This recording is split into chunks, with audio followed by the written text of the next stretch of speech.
Joaquín Urías, buenas noches. Hola, buenas noches, ¿qué tal? Bienvenido a Hora 25. Muchísimas gracias por invitarme. Joaquín Urías es profesor de Derecho Constitucional en la Universidad de Sevilla, fue letrado del Tribunal Constitucional durante 6 años y acaba de publicar en la editorial ARPA La justicia en el banquillo.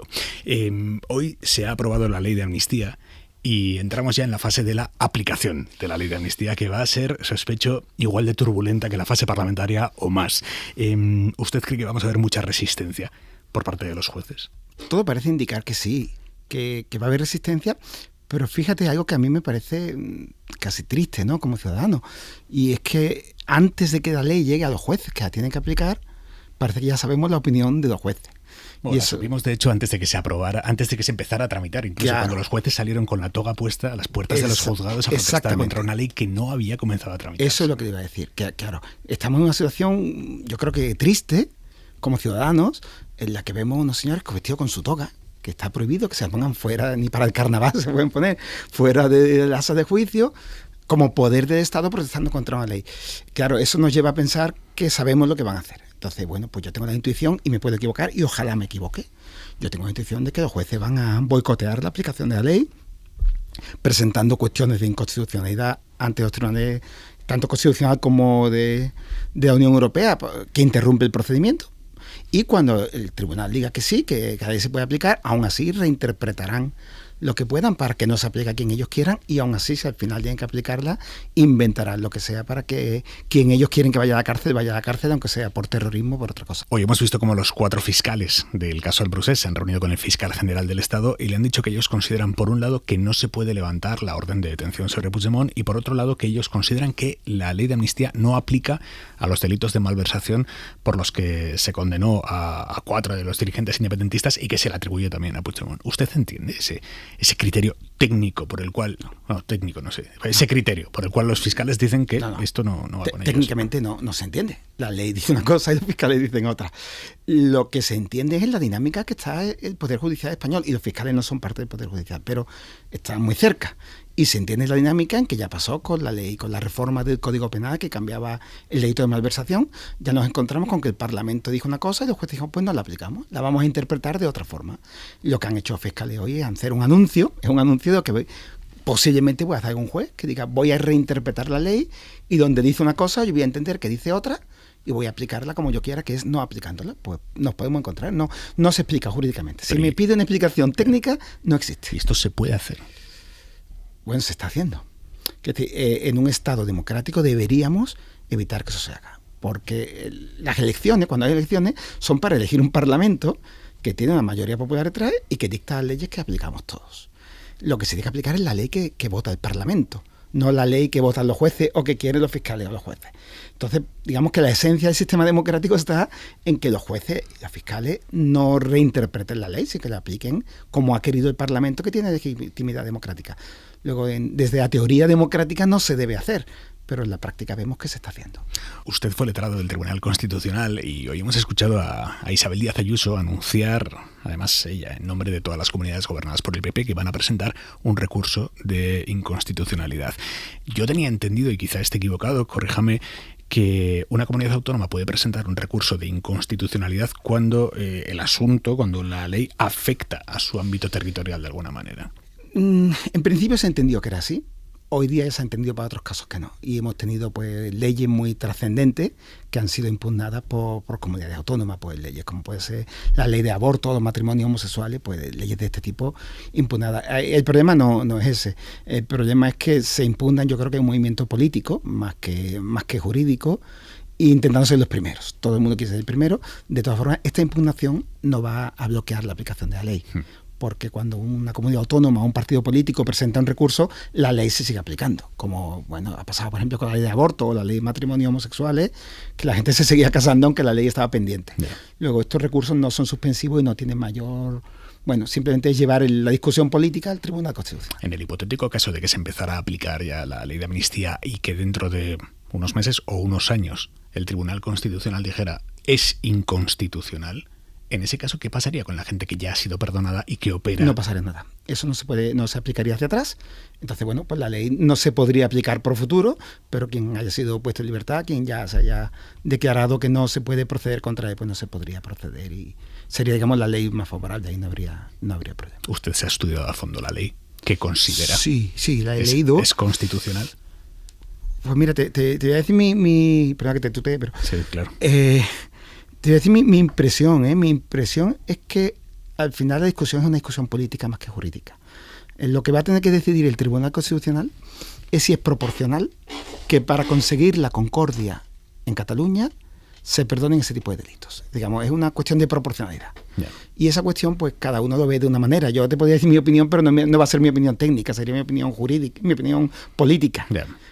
Lo que sí te puedo decir es que técnicamente la única discusión que hay es proporcionado perdonar este tipo de delitos para conseguir la concordia. Y bueno, ahí cada uno tiene una respuesta y es una respuesta que depende de lo que tú consideres, cuáles son tus valores personales. Y yo permíteme que si me estás preguntando como jurista, pues no te conteste porque sería contaminar precisamente lo que yo critico, ¿no? Contaminar lo jurídico con lo político.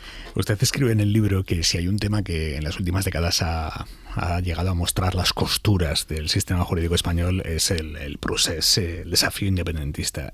¿A qué se refiere? ¿Qué costuras ha dejado a la vista este desafío? Hace mucho tiempo que cualquier abogado sabe que la mayoría de los jueces cuando aplican las leyes dejan entrever su manera de pensar. Si al juez le gustan los toros, pues condena a quien ha criticado a un torero. Si el juez es católico, pues pone en su sentencia que la Virgen es la Madre de Dios. Si el juez es muy amigo de la policía, pues considera siempre que la policía tiene razón y que nunca tortura. Eso siempre ha pasado, esa especie de falta de imparcialidad. Lo que ha pasado con el proceso es que a los jueces se les ha dicho, a jueces que ya eran así, se les ha dicho, usted para frenar Cataluña haga lo que tenga que hacer. Y entonces, bueno, el Tribunal Supremo asumió la competencia de enjuiciar a los líderes del proceso cuando todos sabíamos que no eran competentes, que el competente era el Tribunal Superior de Justicia de Cataluña, según la ley, y dijeron, no, el Supremo. Y a partir de ahí se han ido tomando decisiones, yo creo que rozando la ley o fuera de la ley. Bueno, a Turull lo encarcelaron la mañana en que iba a ser elegido presidente de la Generalitat para que no lo pudieran elegir, que no se puede usar la prisión provisional para eso.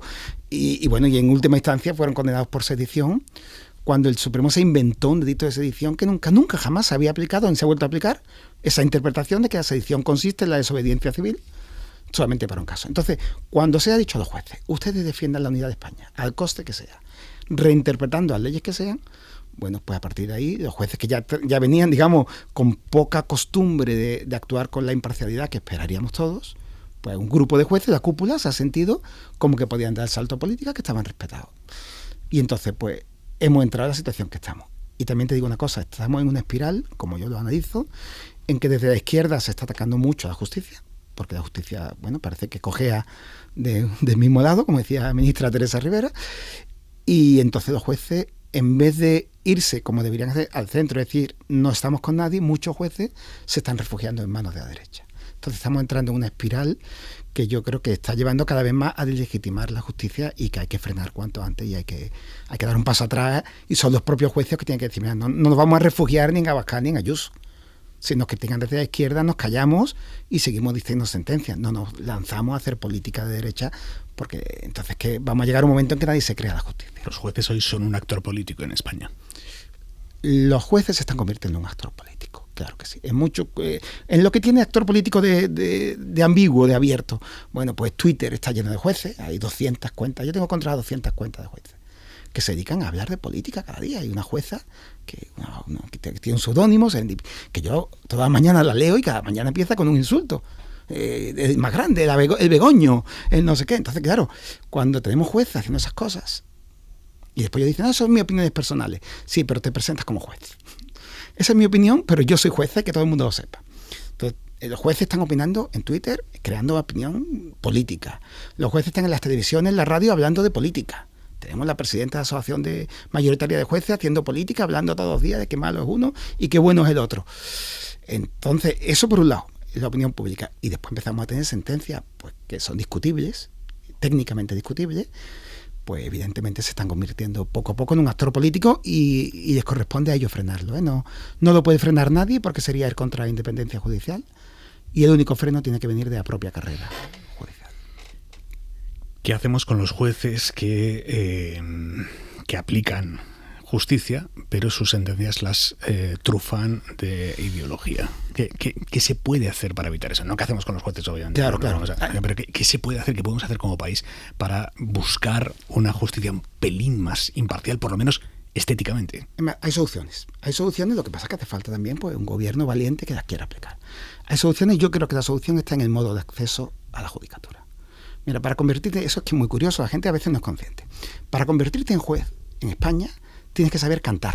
Y no es una butad. No es una butad.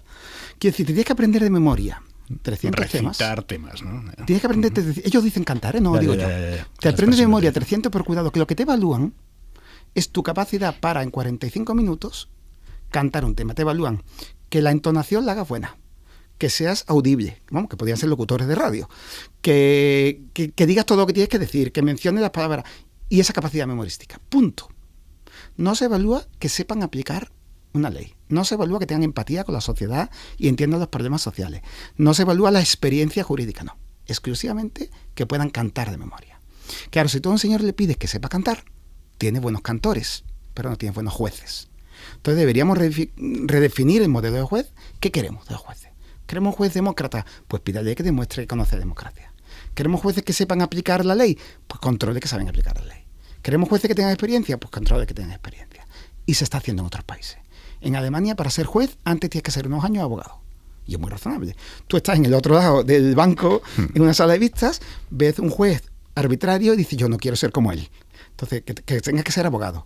Que las pruebas no sean pruebas memorísticas y teóricas, sino que sea un caso práctico. Y que veamos cómo van a aplicar ellos la jueza y que lo evalúe, que saben aplicarlo, por ejemplo. Que se incluyan pruebas, bueno, pues tendente a que los jueces desarrollen empatía, solución de conflictos, que el juez tiene que dirimir desde separaciones hasta peleas de vecinos. No, tiene que aplicar la ley, claro que sí, ciegamente, pero tiene que entender dónde está metido. Entonces tiene que entender temas de género, eso se llama empatía, tiene que desarrollarlo. Y después una cosa que no tienen los jueces españoles, y es aprender a ser imparcial. Eso se puede estudiar. Quiere decir, tú y yo tenemos sesgos, todos. Cuando tú hablas, tú interpretas el mundo con tu forma de entender el mundo. Eso es lo que se llama técnicamente un sesgo. Si tú eres consciente de que lo tienes, hay mecanismos para reprimirte. ¿Qué pasa en España? Que los jueces dicen, el día que yo canto y me dicen que he cantado mejor que nadie, el Espíritu Santo me da la capacidad de ser imparcial. Y yo soy imparcial. Claro, si tú afrontas un asunto diciendo yo soy imparcial, no te controlas a ti mismo. Y cuando te enseñan, yo he hablado con psicólogos para hacer el libro que te dicen, es que eso se enseña. Y cuando tú aprendes a ser imparcial, tú te sientas delante de una sentencia, un papel en blanco y dices, cuidado fulanito que no soy imparcial. E intentas escribir de manera imparcial, porque eres consciente de que puede caer en lo contrario. Si tú te sientas a escribir desde la superioridad, desde que te crees que tú ya eres imparcial, pues nunca lo haces. Luego hay soluciones y pasan por revisar la manera en que te conviertes en juez. Lo que pasa es que el gobierno que lo haga lo van a acusar de querer colocar a los suyos, de romper la igualdad, de un montón de disparates, y no se atreven. Bien, escuchándole hablar de la imparcialidad, de la necesidad de que los propios jueces trabajen su imparcialidad, lo que pensaba es que precisamente cada vez nos encontramos más ejemplos de lo contrario, de muchos jueces, entiéndase la expresión, creo que usted usted la utiliza en sus páginas, jueces de lo moral, ¿no? Que hay jueces que llenan sus sentencias de creencias propias. Claro, te voy a poner un ejemplo que hablando con un amigo esta mañana me ha salido y yo creo que además es un ejemplo muy gráfico. Tú te imaginas un árbitro de fútbol, porque para entender a los jueces hay que compararlo con árbitro de fútbol. Tú te imaginas un árbitro de fútbol que cuando un jugador hace una jugada diga, no es penalti, pero tío, eres un aprovechado, qué fresco eres, meter el gol de tal manera, eres un ventajista, pero bueno, no es penalti. No, el árbitro se calla. Bueno, pues un juez no puede decir, como dice, esto, decía, el caso ejemplo de Will Toledo, ¿no? Dice el juez, las expresiones de Will Toledo no son delitos, pero pero son de mal gusto, son ofensivas, molestan a no sé quién. A ver, señor, usted no me diga a mí lo que es buen gusto y el mal gusto. Usted ha sacado una oposición para decirme es delito o no es delito. Punto.